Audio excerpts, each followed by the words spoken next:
আঁধারের বুকে এক ফালি চাঁদ। লিখেছেন নীলা রহমান। পর্ব সংখ্যা ৪। আয়াজ রাগের বশে করা কর্মে লজ্জিত হয়ে বেরিয়ে গেল রুম থেকে। পেছনে ফিরে তাকালো না। তাকালে দেখতে পেত অভিমানী একজোড়া চোখ ছলছল দৃষ্টিতে চেয়ে আছে তার মুনতাসির সাহেবের গমন পানে। রাত্রি প্রহর তখন ৩টা। আয়াজের চোখে ঘুম নেই, ছটফট করছে। তার ব্যথিত হৃদয়। বারবার মনে পড়ছে রোদেলার কথা। কিভাবে পারলো ওই চাঁদ মুখে থাপ্পড় দিতে? এতটুকু বুক কাঁপলো না আয়াজের? কি অধিকার আছে মেয়েটিকে মারার? কিভাবে নিজের অনিচ্ছায় মেয়েটির ওপর স্বামীর অধিকার ফলিয়ে এলো? না, ডিভোর্সটা যত দ্রুত সম্ভব দিতেই হবে। আর কখনো যাবে না ওই মেয়ের সামনে, দেখবে না ওই মুখ। তার মতো বয়স্ক এবং যৌক্তিক মানুষের দ্বারা এমন অযৌক্তিক কাজ কর্ম কোনোভাবেই যায় না। মনে মনে ভাবছে আর তাচ্ছিল্য করছে নিজেকে আয়াজ। কিন্তু আয়াজের মন মানছে না। বারবার বলছে ডিভোর্স তো দিয়েই দিব, শেষবারের মতো একটিবার দেখলে ক্ষতি কি? যা হবার তাই হলো। মন ও মস্তিষ্ক লড়াইয়ের মনের জয় হলো। যেই ভাবা সেই কাজ। ছটফট করা চেয়ে একবার দেখে আসলেই তো ভালো হয়। ভাবতে ভাবতে পা এসে থামলো রোদেলার ঘরের দরজার সামনে। হালকা করে ধাক্কা দিতেই দরজা খুলে গেল। ধীরে ধীরে আয়াজ ঢুকলো রোদেলার রুমে। জানালা খোলা, হালকা মৃদুমন্দ হাওয়া বইছে। কপালের সামনের কিছু চুল এলোমেলো ভাবে পড়ে আছে। নিজের অজান্তে আজ আঙুল দিয়ে কপালের চুলগুলো কানের পেছনে গুজে দিল। চাঁদের আলোয় রোদেলার চাঁদের মতো মুখে ৫ আঙুলের দাগি স্পষ্ট।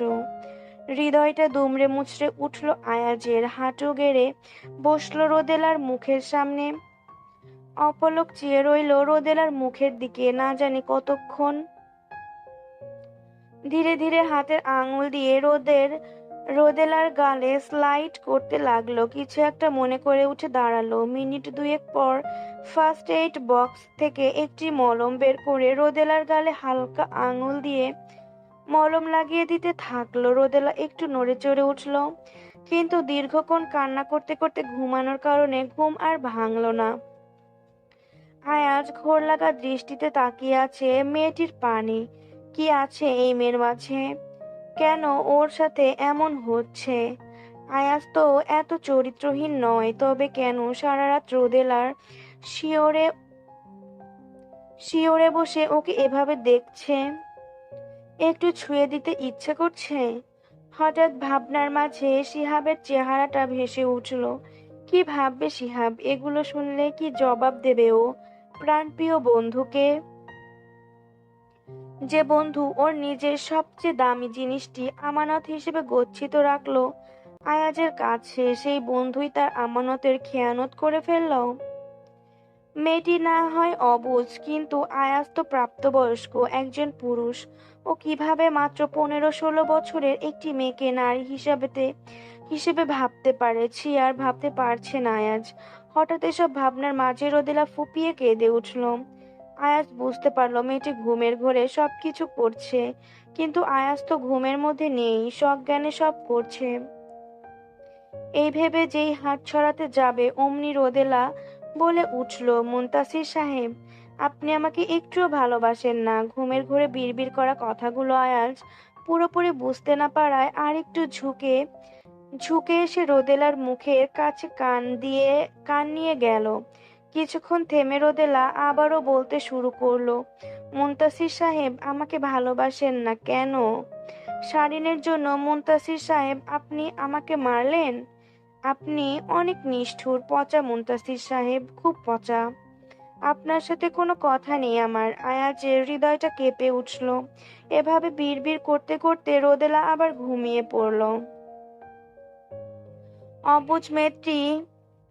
অবুঝ মেয়েটি জানতে পারল না নিষ্ঠুর মুনতাসির সাহেব তাকে মুগ্ধ দৃষ্টিতে দেখছিল। জানল না তার মুনতাসির সাহেব কতটুকু আকুল হয়ে তার কাছে এসেছিল, তাকে ভালোবেসে ছুঁয়েছিল তার আঘাতের স্থানে। পরের দিন সকালে ঘুম থেকে উঠে রোদেলা দেখলো দাদা দাদি গ্রাম থেকে এসেছে। খুশিতে রাতের দুঃখ কষ্ট অভিমান সব ভুলে দাদিকে জড়িয়ে ধরে বলল, তোমাকে কত মিস করেছি তুমি জানো। দাদি, তাই নাকি? তা আমি কি আমার সোনা রোদকে কম মিস করেছি দাদা? আর আমাকে বুঝি আমার বিবি জান একটুও মিস করেনি? রোদেলা, তোমাকেও দাদু ভাই অনেক মিস করেছি। এখন তোমরা এসে গেছো না, আমার সব কষ্ট শেষ। আয়ান চোখ ডলতে ডলতে দাদা দাদির সামনে এসে বলল, মা, এরা কারা?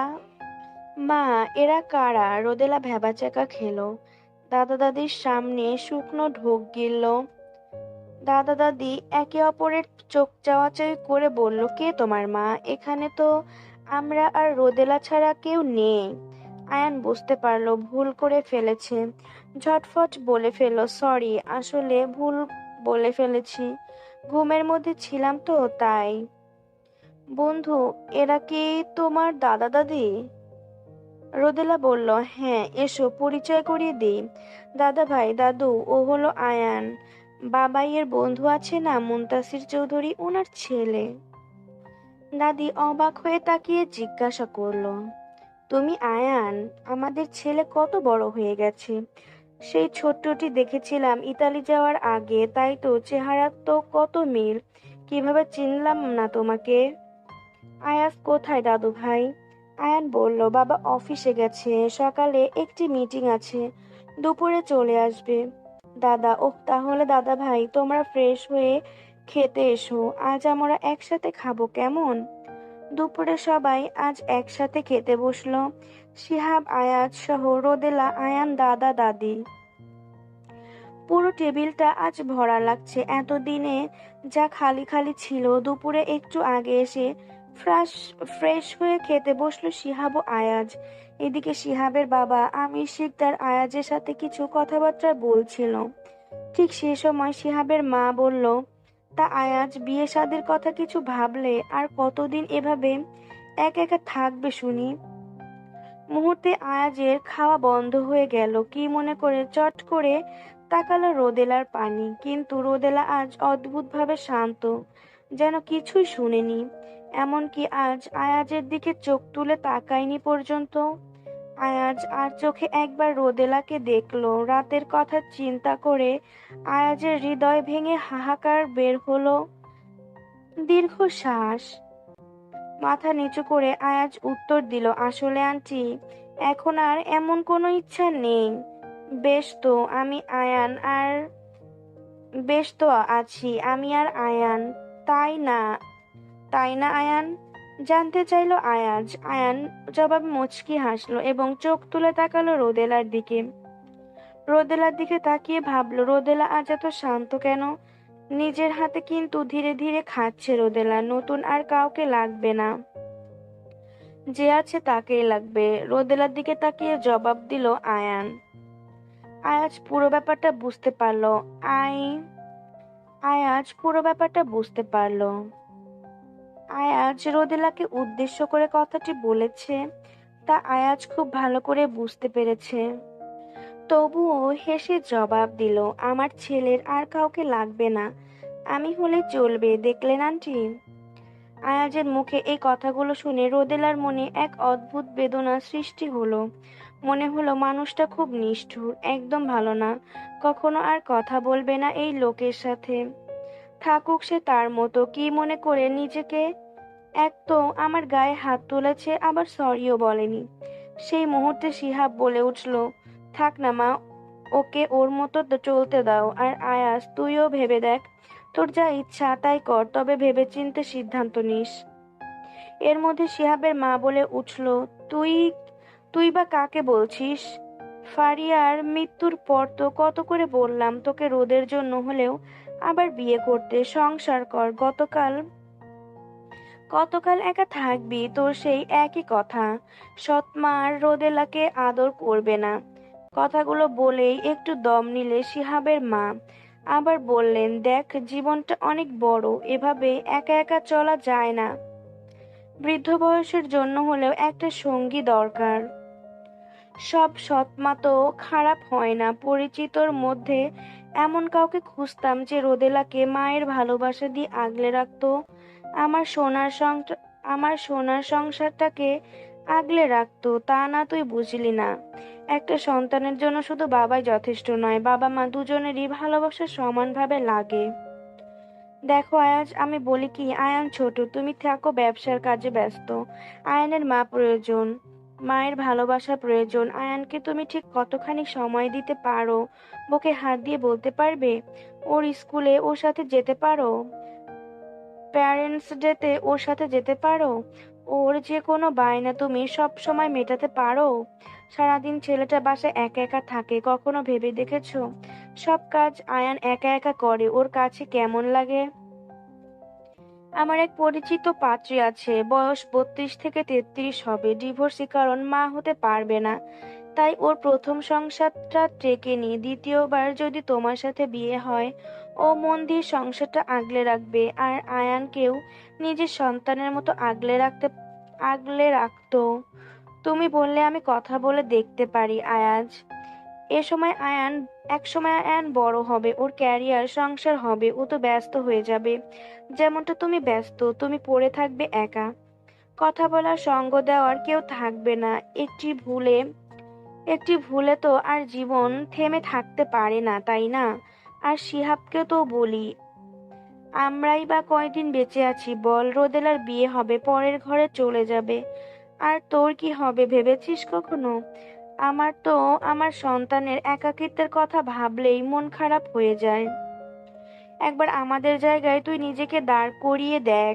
সন্তানের একাকিত্ব কোনো মা বাবাই মেনে নিতে পারে না। তাই বলি কি, বয়স তো বেশি হয়নি তোদের, নিজেদের নিয়ে একটু ভাব বাবা। রোদেলার বিয়ের কথা শুনে কেন যেন বুকের ভেতরটা মোচড় দিয়ে উঠল আয়াজের, তবে চেহারায় কোনো প্রতিক্রিয়া দেখল না। এদিকে রোদেলাও কেমন যেন লাগছে, রাগ হচ্ছে, কষ্ট হচ্ছে। এতক্ষণে রোদেলার মুখ তুলে চাইলো আয়াজের দিকে, না তাকে দাদির উদ্দেশ্য করে বলল, বাবা যদি বিয়ে করতে চায় আমার কোনো আপত্তি নেই দাদি, বরং আমি নিজেও বাবার একাকিত্ব নিয়ে ভাবি। আর সব সৎমা খারাপ হয় না, কিছু সৎমা ভালো হতে পারে। কথাটি বলেই আবার মাথা নিচু করে খাওয়ায় মনোযোগী হলো রোদেলা। তবে কথাটি যে আয়াজকে উদ্দেশ্য করে বলেছে এটি বুঝতে অসুবিধা হলো না আয়াজের। শিহাব চেয়ে রইল মেয়ের পানে। মেয়েটি কি একটু বড় হয়ে গেছে? শিহাবের কাছে তো এখনো রোদেলা ছোটটি রয়ে গেছে। তারপরও কত বড় একটি কথা অনায়াসেই বলে ফেললো রোদেলা। আয়াজকে উদ্দেশ্য করে শিহাবের মা আবারও বলল, মেয়েটিকে তাহলে আসতে বলি বাবা। আয়াজ ভাবলো, বিয়ে হোক বা না হোক, রোদেলাকে ওর থেকে সরাতে এই সুযোগটা কাজে লাগাবে। রোদেলা বুঝুক, বিয়ে কোনো ছেলে খেলা না যে চাইলাম আর খেললাম।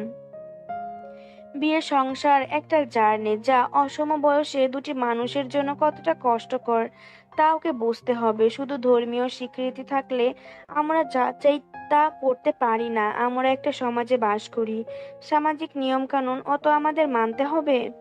রোদেলাও আয়াজের ব্যাপারে কাউকে কত কাউকে কখনো কিছু জানাতেও দেওয়া চলবে না। কেউ বুঝবে কেউ বুঝবে না, তাই রোদেলার পাগলামি বেড়ে যাওয়ার আগেই তাকে থামাতে হবে। এসব ভাবতে ভাবতে আন্টির উদ্দেশ্যে বলে উঠল, আচ্ছা ঠিক আছে, যা ভালো মনে করেন তা, তবে কথা দিচ্ছি না। আচ্ছা ঠিক আছে, যা ভালো মনে করেন, তবে কথা দিচ্ছি না। আগে মিট করি, দেন সিদ্ধান্ত নিব। বলে শিহাবকে নিয়ে উঠে গেল আয়াজ অফিসের উদ্দেশ্যে। এদিকে পেছনে রেখে গেল দুঃখ ভারাক্রান্ত হৃদয়ের একটি হৃদয়। আয়াজ ফিরেই চাইল না, দেখলো না ওর একটি কথার অপর মানুষটি কতটুকু যন্ত্রণা হচ্ছে। রোদেলার খাবার শেষ করতে পারলো না, একবার চোখ তুলে চাইলো আয়ানের দিকে, টলমল চোখে রোদেলা ওর দিকে চেয়ে আছে। আয়ান বুঝলো সেই চোখের ভাষা।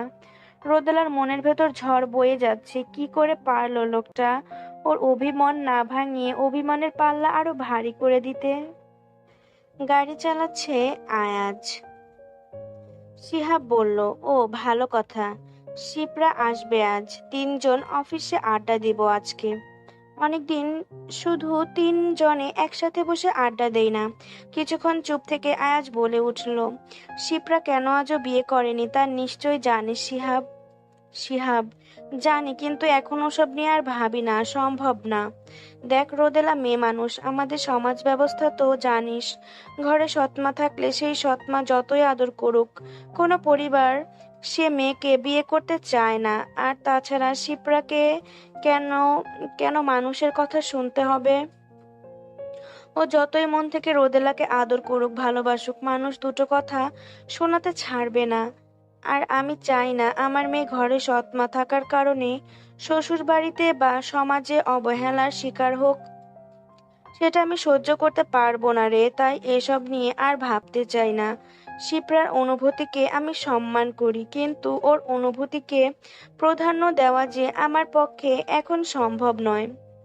আর তুই কি চাস? শিপ্রাকে নিয়ে তুই কি ফিল করিস? জানতে চাইলো আয়াজ। শিহাব নীরব রইল, কোনো প্রতি উত্তর করলো না। রোদেলার বিয়ের কথা উঠতে আয়াজের মনে হলো রোদেলার কথা। আজ রোদেলা একবারও তার দিকে তাকায়নি। কথা তো দূর, এটাই তো চাইছিল আয়াজ, এজন্যই তো বিয়েতে মত দেওয়া এই নাটকটা করেছে আয়াজ। তবে কেন ওর বুক ফেটে যাচ্ছে? দীর্ঘশ্বাস বের হচ্ছে, মনে হচ্ছে বুকে কোথাও কষ্ট হচ্ছে। নিঃশ্বাস নিতে পারছে না। এরই মধ্যে আয়ানের সাথে বলা কথাগুলো মনে পড়ে গেল আয়াজের। গতকাল রাতে রোদেলার সাথে কথা কাটাকাটি পর বিক্ষিপ্ত মেজাজে যখন রুমে আসলো, দেখলো আয়ান জেগেছিল। আয়ান বলেছিল, রোদেলাকে আমাদের সাথে নিব পাপা, রোদেলাকে আমার মা বানিয়ে দাও প্লিজ পাপা। আয়ানের কথাগুলো শুনে আয়াজের বুকটা ধক করে উঠেছিল। ছেলেটি এমন অনুনয় করে কখনো কিছু চায়নি বাবার কাছে, কিন্তু আজ রোদেলাকে চাইছে। রোদেলা যে ওর জন্য সামাজিকভাবে বৈধ নয়, নিষিদ্ধ রোদেলা আয়াজের জন্য। কিন্তু আয়ানকে তা কে বোঝাবে? আয়ান ছোট, বুঝতে নারাজ। কোনোভাবেই আয়ানকে মানাতে পারছে না আয়াজ। আয়াজ না পেরে ছেলেকে ধমকে বলল, এটা সম্ভব নয়, যা বোঝো না তা নিয়ে ছেলে মানুষই করো না আয়ান। রোদেলা তো প্রায় তোমার সমবয়সী, ও কি করে তোমার মা হয়? ও নিজেই তো বাচ্চা, ও আমার থেকে 21 বছরের ছোট বাবা। তুমি না আমার ম্যাচিউর বাবা। আয়ান, আমি কিছুই শুনতে চাই না পাপা, রোদেলাকে আমার আম্মু করে দাও, রোদেলাকে আমার চাই। ব্যাস আয়ান, একটি কথাও নয় বলে ধমকে উঠল আয়াজ। প্রমিস করো কাউকে এই বিয়ের বিষয়ে কিছুই বলবে না। প্রমিস মি আয়ান, বলল আয়াজ। আয়ান: ওকে প্রমিস পাপা। কিন্তু দেখো, রোদেলা তোমাকে কিচ্ছুতেই ছাড়বে না। ও তোমাকে ভালোবাসে, আমাকেও ভালোবাসে। ও সবার মতো নয়। আয়াজ এক দীর্ঘশ্বাস ছেড়ে বলল, ঘুমাও আয়ান। সেই রাতে আর আয়াজের চোখে ঘুম ধরা দেয়নি, তাই রাত 3টায় রোদেলাকে দেখতে গিয়েছিল। বর্তমান: আচ্ছা শিহাব, তুই আমাকে কতটা বিশ্বাস করিস? বলল আয়াজ। শিহাব: নিজের থেকেও বেশি, এত বেশি যে আমার কিছু হয়ে গেলে আমি নিশ্চিন্তে রোদেলাকে তোর হাতে দিয়ে মরতে পারবো। যদি কোনো ভুল করি? জিজ্ঞেস করলো আয়াজ। তোর সব ভুল মাপ, বলল শিহাব। ভুলটা যদি অনেক বড় হয়? জানতে চাইলো আয়াজ। তারপরেও মাফ, কারণ আমি জানি এমন কোনো ভুল নেই যেটা তুই ইচ্ছাকৃতভাবে করবি বা কোনো খারাপ নিয়তে করবি। আমি তোকে চিনি তাই, বলল শিহাব। কে নিয়ে এত ভাবছিস? তুই চাইলে তো আমি আমার কলিজাটা কেটে তোকে সিঙ্গারা বানিয়ে খাওয়াতে পারি, বলেই চোখ মারল শিহাব। তোর কলিজায় হাত দিয়েছি, মনে মনে ভাবলো আয়াজ। আয়াজ: তুই ভালো হবি না শালা, বলেই দুই বন্ধু হেসে উঠল। হায় হায়, শ্বশুরকে শালা বলতেছে। আয়াজ চুপচাপ দীর্ঘশ্বাস ছাড়লো। মনের গভীরে কোথাও যেন একটা অপরাধ বোধ ওকে কুকড়ে কুকড়ে খাচ্ছে। সরি সরি, কুকড়ে কুকড়ে আবার খায় কিভাবে? যাই হোক, কুড়ে কুড়ে খাচ্ছে।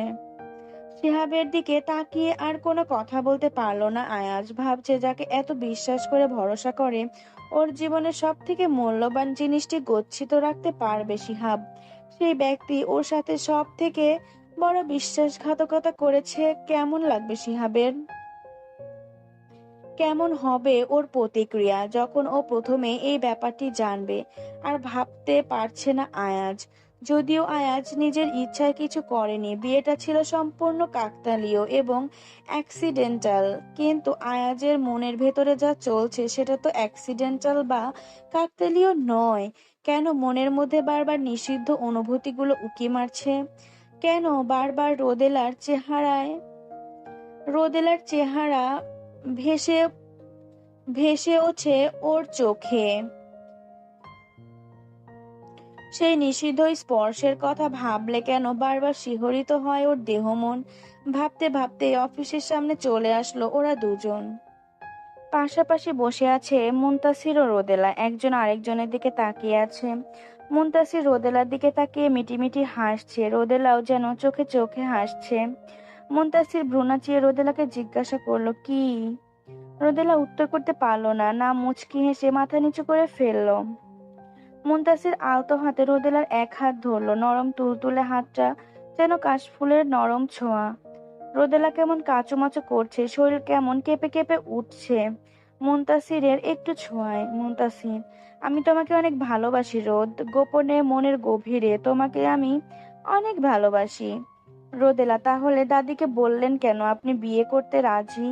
মুনতাসির, ওইটা তো আমি এমনি বলেছি, বিয়ে কি করতাম নাকি? আমার মনে যখন শুধু তোমার অস্তিত্ব, জীবনে আর একজন কিভাবে আসবে সোনামণি? রোদেলা, সব সময় ভালোবাসবেন? রোদেলা, সব সময় ভালোবাসবেন এভাবে? কখনো ছেড়ে যাবেন না তো? মুনতাসির বলল ভাবুক হয়ে, আমার জীবন তুমি, আমার ইহকাল তুমি, আমার পরকালও তুমি। তোমাকে ছেড়ে কোথাও যাওয়ার দরজা যে আর খোলা নেই রোদ। রোদেলা লজ্জায় রাঙা বউয়ের মতো হয়ে গেল। মুনতাসিরের খুব লোভ লাগলো ছোট মেয়েটিকে একটু ছুঁয়ে দেওয়ার, নরম তুলতুলে গালে একটু ভালোবাসার স্পর্শ দেওয়ার, ঘন কালো কেশ রাশিকে ছুঁয়ে একটু বেলি ফুলের সুবাস নেওয়ার। আজ মুনতাসির নিজেকে সংযত করলো না, ছুঁয়ে দিল রোদেলার নরম তুলতুলে গাল। চুলগুলো ধরে কাছে টেনে আনলো, একটু মিশিয়ে নিল রোদেলাকে নিজের বুকের সাথে। রোদেলা থরথর করে কাঁপছে। মুনতাসির রোদেলার কাঁপুনি দেখে মৃদু হাসলো। ভয় করছে রোদ পাখি, বলল মুনতাসির। রোদেলা কাঁপতে কাঁপতে চোখ তুলে তাকালো মুনতাসিরের দিকে। এত তার প্রতীক্ষিত সেই প্রেমিক পুরুষ, যাকে সে গোপনে অভিসারে কত ভালোবেসেছে। রোদেলা দু চোখ দিয়ে ঝরঝর করে পানি পড়ছে। এত সুখ কপালে সইবে তো? ভাবলো রোদেলা।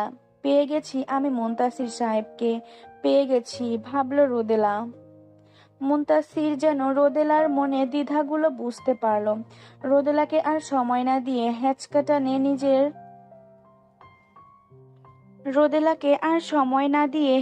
টানে নিজের আরো কাছে নিয়ে আসলো।